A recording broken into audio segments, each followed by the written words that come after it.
আসসালামু আলাইকুম গাইস, চলে আসলাম নতুন আরও একটি ব্লগ নিয়ে। আজকে দুপুরে একদম গোসল করে তারপরে নামাজ পড়ে চলে এসেছি আম্মুকে হেল্প করতে। ডিম আলুগুলো সেদ্ধ করতে দিয়ে আম্মু গোসল করতে গেছে, আর আমি একদম সব কাজ কমপ্লিট করে আম্মুকে হেল্প করতে চলে আসলাম। ডিম আলুগুলো যেহেতু গরম আছে সেহেতু গরম পানিগুলো ফেলে দিয়ে এখন একটু ঠান্ডা পানি দিয়ে ধুয়ে নিব। কয়েকদিন থেকে অনেক গরম গরম লাগছে, মনে হচ্ছে যে শীত চলে গেছে, গরম আবহাওয়া চলে এসেছে। আজকে আকাশে খুব একটা রোদ নেই, কিন্তু খুব গরম লাগছে। আকাশ দেখে মনে হচ্ছে বৃষ্টি হবে হয়তো। এই ডিমগুলো হচ্ছে হাঁসের ডিম ছিল। আমাদের পাড়ারই একটা আন্টির কাছ থেকে আম্মু নিয়ে এসেছে হাঁসের ডিমগুলো। হাঁসের ডিমগুলো কিন্তু অনেক বড় বড়। আমাদের পাড়ায় এখন সিজন নেই হাঁসের ডিমের। হাঁসের ডিম পাওয়া যাচ্ছে না আশেপাশে। ওই একটা আন্টির বাসায় হাঁসের ডিম আছে, সো আম্মু গিয়ে নিয়ে আসলো, যেহেতু আমাদের সবারই আজকে খেতে ইচ্ছে করছে। ফ্যামিলিতে আমাদের সবার শরীরই খুব খারাপ ইদানিং। খাওয়া দাওয়া ঠিকই হচ্ছে, কিন্তু আসলে টেনশনের কারণে হয়তো বা প্রেশার লো হয়ে গেছে সবার। এই জন্য আজকে আম্মুকে বললাম যে হাঁসের ডিম নিয়ে আসো, হাঁসের ডিম দিয়ে ঝোল খাবো। হাঁসের ডিম খেলে কিন্তু লো প্রেশার যাদের আছে তাদের প্রেশার ঠিক হয়, কিন্তু আমার একটু অ্যালার্জির আবার সমস্যা আছে। তারপরেও আসলে যতই অসুখ থাকুক, খেতে ইচ্ছে করেছে মানে খেতেই হবে। আজকে আমি আপনাদের সঙ্গে হাঁসের ডিম ছেলার একটা সহজ ট্রিক্স শেয়ার করব। ডিমগুলো খুব বড় বড় আর মনে হচ্ছে খেতেও অনেক সুস্বাদু হবে। গতবার খেয়েছিলাম হাঁসের ডিম, ওটা খুব একটা টেস্ট লাগেনি। এবারেরটা মনে হচ্ছে টেস্ট হবে, কারণ এই আন্টির হাঁসের ডিমগুলো টেস্টি হয়।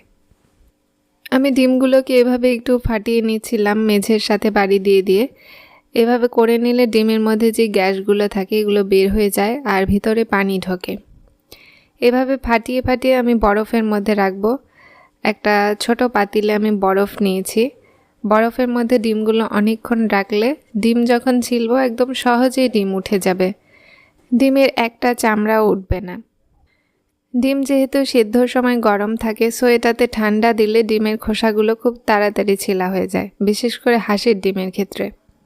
আর আলুগুলো তো নতুন আলু ছিল, বাট আসলে বড় আলুর ডিম ঝোল ভালো লাগে না। একদম ছোট ছোট আলু দিয়ে ডিম ঝোল করলে সেটা কিন্তু অনেক বেশি টেস্টি হয়। আম্মুকে আমি বলেছিলাম যে ডিম আলু ঝোল খাবো, কিন্তু এটা আসলে বলতে ভুলে গেছিলাম যে ছোট ছোট আলু দিয়ে ডিম আলু ঝোল খাবো। আজকে যাই হোক বড় আলু দিয়েছে। এই আলুগুলো একটু বালু বালু টাইপের লাগে। আলুর খোসাগুলো আমি ছাড়াচ্ছি, আর এদিকে রোদে আমার চুল শুকাচ্ছিলাম, কারণ গোসলের পরে আসলে চুল অনেক ভেজা থাকে, আর তখন যদি ছায়াতে থাকি অসুখ বিসুখ হওয়ার সম্ভাবনা থাকে। এজন্য গোসল করে আমি ডাইরেক্ট ছাদে চলে আসি। সবগুলো আলুকে আমি এভাবে এক এক করে ছিলে নিচ্ছিলাম, আর সবগুলো আলু কমপ্লিট ছিলা। এখন ডিমগুলোতে আরও কিছু পরিমাণে বরফ দিয়ে নিলাম, কারণ ডিমের খোসাগুলো ভালো করে ছাড়াতে হলে বেশি কিন্তু বরফ দিতে হবে, ডিমগুলো যেন একদম ঠান্ডা হয়। আর এই যে এখন খোসা ছাড়াচ্ছি, একটু করে বরফের পানিতে ডোবাতে হবে ডিম, আর একটু একটু করে ছিলতে হবে। খুব ইজিলি কিন্তু ডিমের খোসাগুলো আমার উঠে যাচ্ছিল একদম চড়চড় করে। আর এই ডিমগুলো নাকি গত দিন আর আজকের নতুন একটা ডিম এর মধ্যে আছে। আমি যে ডিমটা ফার্স্ট নিলাম আমার মনে হচ্ছে এটাই আজকের ডিম, কারণ একটু নরম টাইপের ডিমটা ছিল। হাঁসের ডিম যতদিন রাখা হয় তারপরে খেলে বেশি টেস্টি লাগে, আর খোসাগুলো সহজে ছাড়ানো যায়। কিন্তু আমার এই ট্রিক্সটা যদি সবাই ফলো করেন তাহলে কিন্তু নতুন ডিমও খুব ইজিলি ছেলা যাবে। এই ডিমটা কিন্তু আমি খুব ইজিলি ছিলতে পারছিলাম, কারণ এই ডিমটা মনে হচ্ছে গতকালের। হাঁসের ডিম খাওয়ার একদম মজাই আলাদা। আমার যদি পসিবল হতো তাহলে আমি মনে হয় প্রতিদিনই হাঁসের ডিম খেতাম, কিন্তু অ্যালার্জির জন্য আসলে এই সুস্বাদু খাবারটা আমাকে খুব কম খেতে হয়। ভিউয়ার্স, আপনারা যারা হাঁসের ডিমের ঝোল পছন্দ করেন আমার মতো, তারা কিন্তু কমেন্টে আমাকে জানাবেন।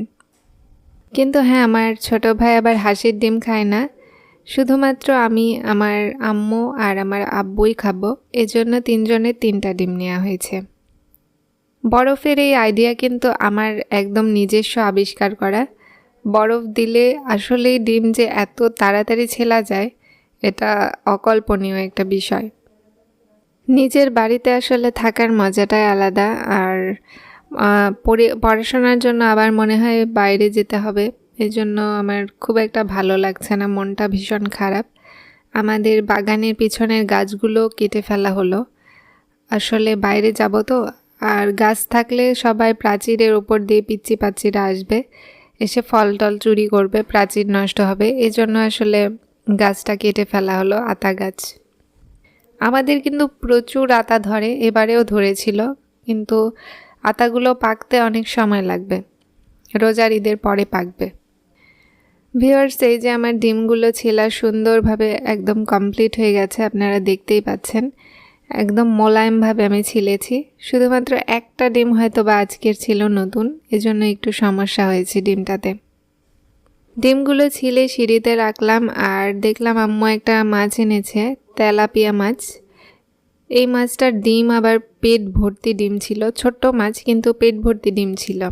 আর আছে আলুর পাঁপড়। আলুর পাঁপড়গুলো আমাদের বিকালের জন্য ভেজে রাখবে, এজন্য হয়তো আম্মু এনেছে। আমার কিন্তু আলুর পাঁপড় দিয়ে ভাত খেতে খুবই টেস্টি লাগে। জানি না সবাই হয়তো খায় না, কিন্তু আমি এই জিনিসটা ট্রাই করেছি, খুবই ভালো লাগে। যে কোনো পাঁপড়ই ভালো লাগে, বাট আলুর পাঁপড় দিয়ে ভাত খেতে একটু বেশি ভালো লাগে। গত দিনের কিছু তেল ছিল ভাজা পোড়া করার তেল, ওই তেলগুলো আম্মু দিয়ে দিল একটু। এই তেলে আসলে পাঁপড় ভাজা হবে। তেলগুলো গরম হয়ে গেছে, আর আম্মু আলুর পাঁপড় ছেড়ে দিল। এই আলুর পাঁপড়গুলো আমাদের ছাদেই তৈরি করা হয়েছে, মানে ছাদেই শুকাতে দেওয়া হয়েছিল। আলুর পাঁপড়গুলো কিন্তু ভীষণ টেস্টি।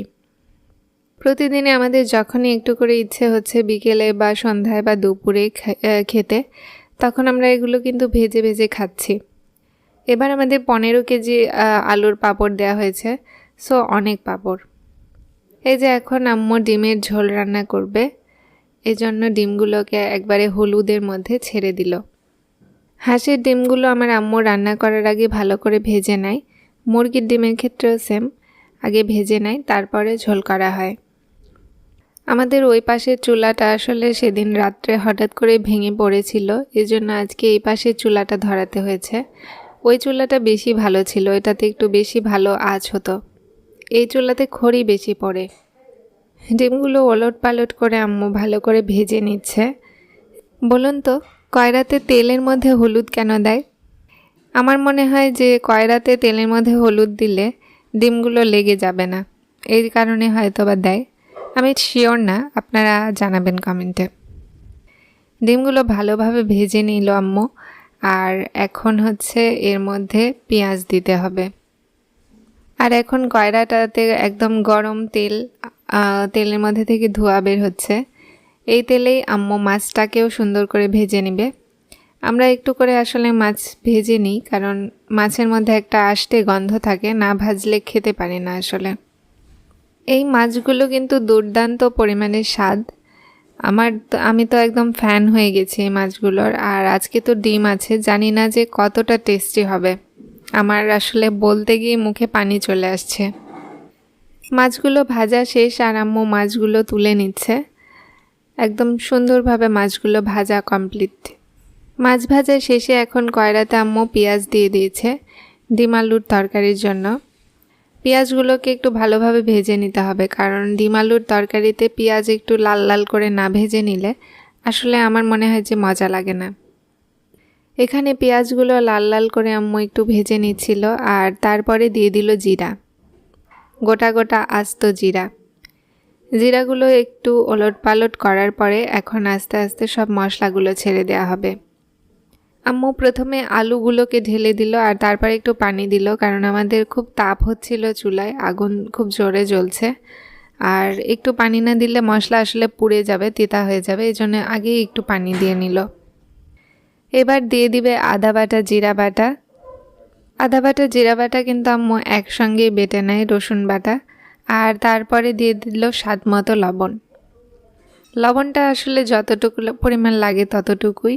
আর তারপরে হলুদ দিয়ে আম্মু একটু ভালো করে নাড়াচাড়া করে নিল। চুলাতে আসলে ভীষণ জোরে জোরে আঁচ হচ্ছে, আগুন জ্বলছে। আম্মু এর জন্য ঘন ঘন নেড়ে দিচ্ছিল।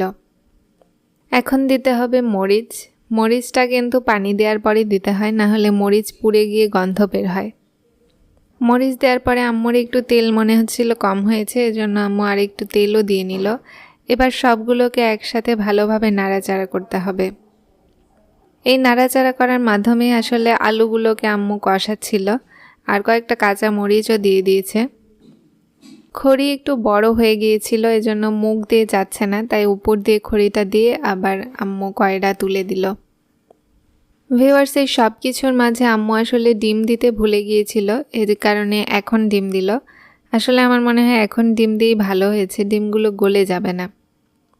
তেলাপিয়া মাছ বা বিভিন্ন কার্প মাছের ডিম কিন্তু গলে যায়। এই মাছগুলো অতটা ডিমগুলো অতটা টেস্টি হয় না, মাছ খুব টেস্টি হয়।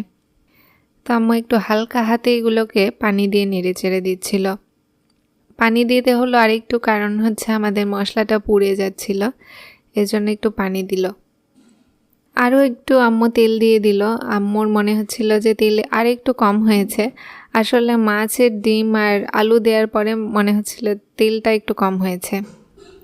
আর তারপরে 10 মিনিট ঢাকা দিয়ে রাখলো। 10 মিনিট ঢাকা দেওয়ার পরে যে মশলা, আলু, ডিম খুব সুন্দরভাবে কিন্তু কষে গেছে। আর ওয়াও, খুব সুন্দর একটা স্মেল আসছে। আমার তো জিভেতে এখনই পানি চলে এসেছে।